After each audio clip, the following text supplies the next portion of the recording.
right, ladies and gentlemen, welcome back to a very special episode of the BCP. And right now, I'm excited for this one. Sitting here with a blast from the past, my good friend and accomplished author, you can't stop the Scop. Please welcome to the show, Miss Lisa Scoppettuolo. What's up, Lisa? How are you? I'm doing good. How you doing?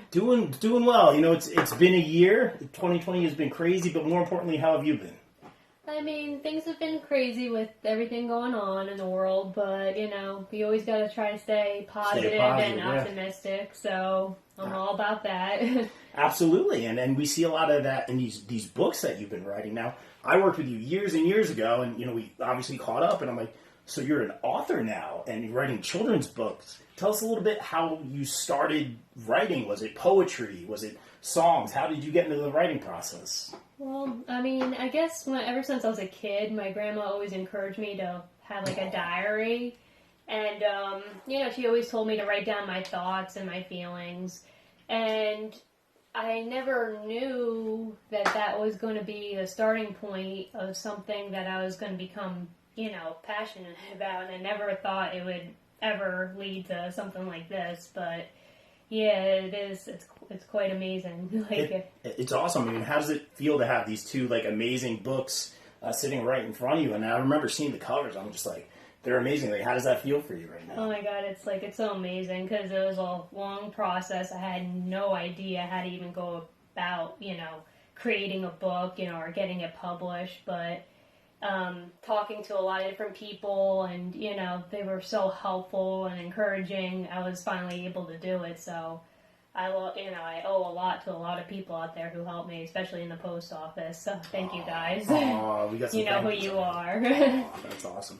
But let's start with this one straight off the gate, right? Yep. Coming straight off the gate with Straight Off the Gate. Tell us a little bit about, you know, this is such like a cool book. If you look at the cover, those, you know, on audio obviously can't see it, but I know it is available on Amazon.com, correct? Yes, it is, and Kindle. And Kindle, all that good stuff. Yeah. Don't worry, Lisa, we're all about the shameless promo here, so please plug away. But those who are watching right now, you can see the cover, something that caught my attention right away. It's just got like a great look with the dirt bikes and the motorcycles and kind of a persona for each one. So tell us a little bit about the backstory behind, I should say, Straight Off the Gate. Okay, well, basically, I was working at the post office. I don't even know how it came about, but, like, I was telling, like, a bunch of the guys that I've always wanted to learn how to ride a motorcycle. Okay. And, you know, they're like, oh, you should ask Phil. He used to race motorcycles, so if anybody can teach you, it's him. Okay. So I was like, you know, and I was like, well, I don't know him too well. I mean, I knew he was a nice guy and everything, but I was just like, you know, I'm not going to bug him, you know, and I just kind of went about, you know, doing my job. And then, he actually came up to me and said, hey, I hear you're looking to ride. And I'm like, wow. Yeah, I definitely like would love to learn. And he's like, you get the bike and I'll teach you. And I'm like, you know, great. And everybody was telling me to, like, you know, he's a good guy, Lisa. You know, you don't have to worry about him. He's just a really nice guy, and he just loves to help people. Aww. So I went ahead. I got the dirt bike, and turned out I loved it so much. You know, like I didn't expect to love it as much as I did. And he actually would take me to the races and stuff, and I got really into that, and that inspired the book Straight Off the Gate. That's awesome. And, like, my bike was like a mix between a dirt bike and a regular motorcycle. It's a dual sport. So that kind of inspired my story here. No, that's awesome. So what was it like for you learning how to ride? Because that's something I want to try. I mean, not all the time. I think I would be terrible, but it sounds like a lot of fun. Oh, it is. I mean, you know, when you first get on, like, just like a normal bike, you know, you have a couple days, but, you know, you get back on, and, like, you know, after the third or fourth time, I actually, like, stayed on. Yeah. And then, like, the next day, like, I was going around in circles, going through cones, and he had, like, a little dirt hill in his yard. And I don't know what made me do it, because it was only my second day of riding, but I just went over it, and he was just like, wow. He's like, have you ever thought about racing? I'm like, not really, but you know what? It kind of sounds like fun now. I was going to ask you the same thing. It sounds like you took to it pretty naturally. Is that something you still think about, like maybe doing the racing thing? Or I mean, a little bit. I guess it's like hard because of everything going on right Yeah, now. for But I sure. definitely want to get better. Like, I really want to get high on my jumps and stuff like that. Wow. Like, I It's mean, crazy. yeah, I just upgraded to a real dirt bike. Oh, yeah? Yeah, Husqvarna. It's beautiful. Uh-oh. So, and it's powerful. So, Oh, boy. yeah, it's Yeah. a TE 150. So That's pretty cool. So you're Yeah. doing, like, the big jumps. Yeah, That- I mean, I'm not good. Like, I'm not high in the air yet, but I'll get there. Okay, just I'm be determined. careful. Yeah, that's awesome. But let's talk a little bit more about the book. So obviously we know where the dirt bikes and the motorcycles and all that kind of come from. So tell us a little bit about some of the personas of the characters in this book. Okay, well, I want to say Susie the Suzuki is a lot like me. She's Great very, name, by the way. Oh, thank you. Yeah, she's very, like, shy, like a good girl. She listens to her parents and stuff like that. And then her cousin, Rhonda the Honda, comes in. Yes. And, like, you know, kind of gets her out of her comfort zone a little bit. And she kind of reminds me of my friend Shalini, who I met at the post office. We became really close, good Aww. friends. And she was always kind of like that, you know, like, you know, suggesting us do things that I never would typically do, but she just had, you know, was so full of life and so full of energy that I thought of her when it came to that character.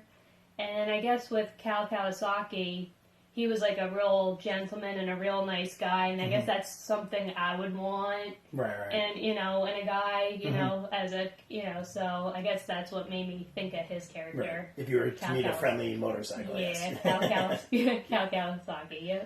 That's really cool. So obviously, like, reading this book, I read it a while ago. Like, it's fantastic. I actually, like, I said this to you. Like, look at the cover. Those watching, obviously, and again, those listening on the audio version, check it out on Amazon.com. But the cover looks amazing. The illustrator did a great job. It really just pops. You know, I know a lot of the kids take to it right away. But there's also kind of a moral in this story. There's kind of like a personal tale for you. Tell us a little bit about the heart, and, you know, without giving everything away, but the heart and soul behind this straight off the gate.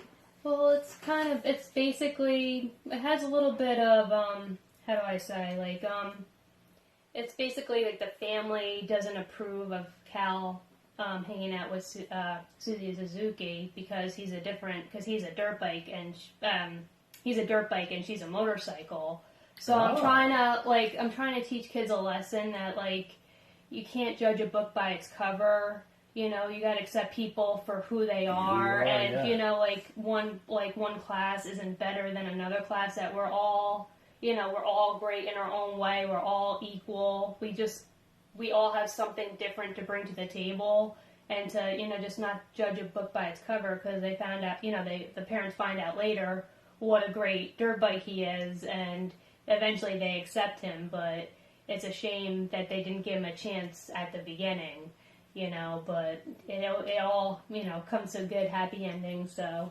But yeah, I try to always, in all my books, I try to have some type of lesson to teach the kids. I think that's a great lesson, especially in the world we're living today, you know, with everything going on. Like, I think it's all time, you know, it's past time that we all get on the same page. Like, I always end the show, I say, stay positive, stay safe, take care of each other. Like, that's what it's all about these days. Should we go, anything else you want to say about Straight Off the Gate, or should we go into the next one? Because Lisa has lots of books. Well, couples now. Yeah, like, and then I got another one along the way. Oh, so, okay. Yes, but, yeah, I guess we can go on to the next one. That's fine. Okay, so the other one, can we see it here? Those watching the video version, another great, like, cover art right here. Yeah. And this is The Brighter Side of the Moon, correct? Yes. So this one I liked, little shameless plug. They don't make them like this anymore, you know? A little bit more old school. I dig it. It had a really good message. Again, another really good message. So tell everyone about this one. So, basically, the moon, he looks at the sun and is kind of envious of the sun for all the qualities that he has. So he's really, you know, so he's kind of, jealous? Yeah, jealous of him, and, you know, and the sun points out to him, it's like, you know, but I'm kind of jealous of you and what you have to offer. So, like, basically, I think everybody wishes they could be somebody or something that they're not. Right. Like, you know, like, I mean, I wish I was a little taller. I wish I could draw these illustrations, but I can't. I draw stick figures. Like, I'm not good like that. I mean, I wish I was, but, you know, now that I look at it, I'm just thankful for what I have, what I am good at, because it's nice to work with others who have something that you wish they had, had, because you learn a lot from them and you get to really admire them for who they are. Absolutely. So, like, it kind of, it's all about teamwork, and teamwork really does make the world work. It does. Like, anybody who says, "Oh, I did this by myself," is a complete liar, because everybody has to work with somebody else. Like, I could have never, I think my stories are good, but I don't think they would have popped if that illustrator hadn't done such an amazing job. Dennis Pollux, he did an amazing job. I told him what I wanted, and he was just able to bring the story to life with his illustrations, and I'm just, like, blown away, and I'm like, man, I could have never done it without him. So you got to be thankful, to work with others who have such amazing talents. Absolutely. And you mentioned there were a lot of people. Like you say, you can't do this by yourself. I mean, this is obviously your heart and soul going into this. A lot of real life stuff going into this as well. But like I always say with my show, like I'm like, it's not my show. It's our show. Like me and the boys or whoever, my brothers and sisters are a part of this thing. It's been so great, and everyone brings something to the table. Like literally, this is the table. People are bringing stuff to it. Like literally. But who are some of the people like that you wanted to thank? You mentioned the illustrator. Who else was involved in these projects? Well, definitely my mom and my dad, always inspiring me. Especially, like, I have to give an extra shout out to my mom, because growing up I had a severe learning disability, and really? It's like a lot of people don't know that, but yeah, like, I gave her so much credit, because, like, she would wake me up, like, 3 hours before school to get up and study with me, and then I'd go to school, then do whatever sport I was doing at the time, and we'd study the rest of the night, because unfortunately for me, it took me a lot longer to learn the information. What would take a kid like 10 minutes, would take me hours, Oh, really? Okay. Yeah, so I had to work really hard, and she found fun ways to help me remember things. So she put, like, a lot of time and effort into it, and that's what actually inspired her to become a teacher, was because she was able to, she did such a great job with me that she's like, if I could do this with her, I could do it with other kids too. So, so I give so much props to her. My tutor, Anne, she would always help me, because my mom was horrible at math, so unfortunately she couldn't really help me there, so she got me a tutor, and she actually ended up becoming my best friend, and, both my mom and her would proofread the books after, once I was done writing them, they'd proofread it and everything. Really? And, okay. Yeah, so extra shout out to them. Obviously, Bill, who inspired this book, unfortunately, he passed away, but my best bud in the whole world, and I owe so much of this to you. It's all because of you, buddy. I would have never dreamt of, doing this book if it wasn't for you, so I love you. A lot of good people at the post office who's helped me and told me ways about going, of trying to figure out how to get these books published. Just so many people at the post office. I never believe how many wonderful people I can meet there. So, big shout out to you guys. So, thank you. Aw, that's awesome. Now, tell everyone, of course, I always say, but we are all about the shameless promo here. It's totally okay. We know a lot of great families that I think that could benefit from, not only these books, but the morals behind them. Tell everyone where they can find these books online. Okay, so just go to Amazon.com and Kindle. They're there. And you could always look me up on Facebook. I could also give them to you individually. I could sign them for you, and I have these little special. I got my signed copy. Yeah, and I got the little special stickers saying, keep believing, keep dreaming, and always keep believing. So nice. I'll have to hang that. Yeah, I'll have to hang it up in the studio for sure. Yep. Very cool. Yeah. And then you said the books are on Amazon.com as well. Yes. Okay. Yep. Very, very cool. Well, that's awesome. Now we're not done here, because I hear that you're writing some other stuff. Oh, yeah. So you don't have to give it away or anything, but can you give us a little something? Or and you don't have to. No, that's okay. It's coming out very soon. It's about a dog, and that's all I can really say right now. Okay. Yeah, but it's a cute story. It's about being a rescue, so, because I'm all into, rescuing animals. I give so much credit to SPCA, all those foundations that help with animals and saving them. My cat's a rescue, and I plan on having a dog in the future, and he or she might be a rescue as well. So I'm all about that. Like, I feel so bad for these animals that just get dumped on the side of the road, and it's just not fair. They're like, I'm sorry, some people could disagree with me all you want, but I consider them humans. I'm sorry. I don't even want to say this on the show, but I'm definitely thinking about rescuing a poor soul that just like doesn't have a home.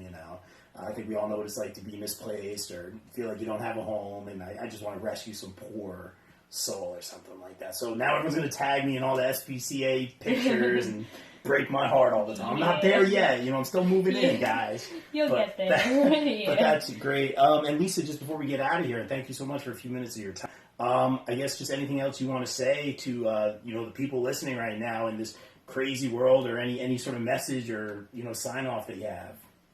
Basically, like, I know things look complicated right now, and I know it's very hard, because trust me, there's a lot of things that have been canceled on my end. I was supposed to go to a lot of libraries reading to the kids and stuff, but if you can, I know it's hard, try to take this time to reflect and, like, just be with your families. Try to find ways to do good for others, because honestly that helps a lot. Absolutely. Like I said, I know it's tough, but just, believe it or not, doing good for others can really make you feel good, and then you never know what you could aspire to. Like, hey, if you're bored, you could write your own book at home, start doodling like I did, and just write down ideas. You could always write a book, write a song. There's so many things you could do. If you're into sports, keep practicing your sports. There's just a lot. I know, again, it's tough, but things are slowly opening back up, and, hopefully we'll get there soon. Absolutely. Lisa, but thank you so much for this, for coming on. I think these are great books, especially for this era that we're living in right now. That was a great message that you just had. And thank you for coming on, and continued success moving forward. Oh, thank you. Yep, because I'm going to keep moving forward, because I'm unstoppable, and you can't stop the scop. Oh, she's unstoppable, can't stop the scop. I love it. She's even got the catchphrases. I love it. Guys, check out the books, Straight Off the Gate and The Brighter Side of the Moon on Amazon.com right now. And as I always say here on the BCP, stay safe, stay positive, take care of each other. We are out. Peace. Bye.